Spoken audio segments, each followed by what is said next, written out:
আজকে আমি পটলের ভর্তা রেসিপি বানাবো। পটল কেটে নিয়েছি, কাঁচা লঙ্কা নিয়েছি, দুটো টমেটো, দুটো পেঁয়াজ, 3 টুকরো আদা আর একটু রসুন নিয়েছি। আমি এবার গ্যাসটা জ্বেলে নেব। গ্যাসটা জ্বেলে কড়াটা বসিয়ে দিয়েছি আর কড়াতে আমি জল দিয়ে দিয়েছি। আমি এবার পটলগুলো দিয়ে দেবো।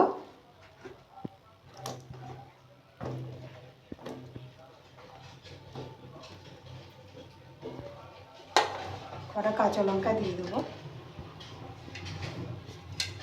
আদা রসুন দিয়ে দেবো। এগুলো ঢেকে সিদ্ধ করে নেবো। এগুলো আবার সিদ্ধ হয়ে গেছে, আমি এবার নামিয়ে নেব। এগুলো সব ঢেলে নিয়েছি, আমি এবার বেটে নেব।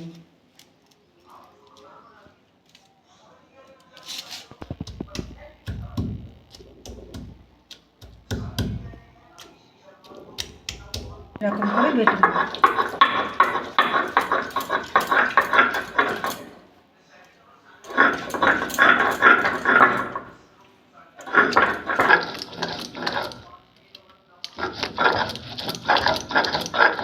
সব বেটে নিয়েছি, আমি এবার তুলে নেব। সবগুলো আমার বাটা হয়ে গেছে, আমি এবার গ্যাসটা জ্বেলে নেব। গ্যাস জ্বেলে কড়া বসিয়ে দিয়েছি, কড়াটা গরম হয়ে গেছে, আমি এবার সর্ষের তেল দিয়ে দেবো। তেলটা গরম হয়ে গেছে, কটা লঙ্কা ভেজে নেব।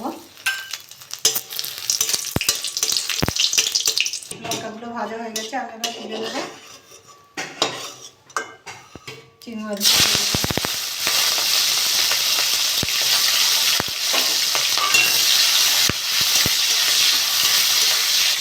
চিংড়ি মাছটা আমি ভেজে দিয়েছি, আমি এবার তুলে নেব। ওই তেলে আমি গোটা জিরে দিয়ে দেবো। জিরেটা একটু ভেজে নেব। জিরেটা ভাজা হয়ে গেছে, আমি এগুলো দিয়ে দেবো।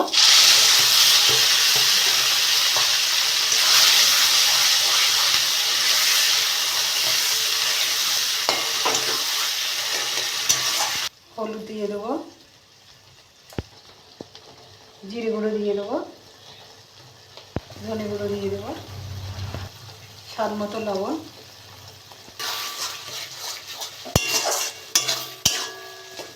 আমি জিরে ফোড়ন দিয়েছি, আপনারা যদি কালো জিরে দেন কালো জিরে দেবেন। আমি ভর্তাটাই আমি জিরে ফোড়ন দিয়েছি। দিয়ে দেবো।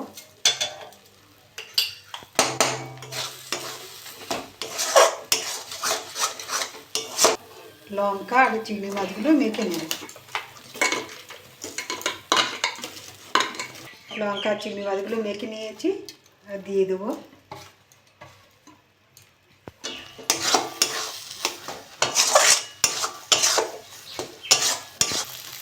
ভর্তাটা আমার হয়ে গেছে, আমি এবার নামিয়ে নেব।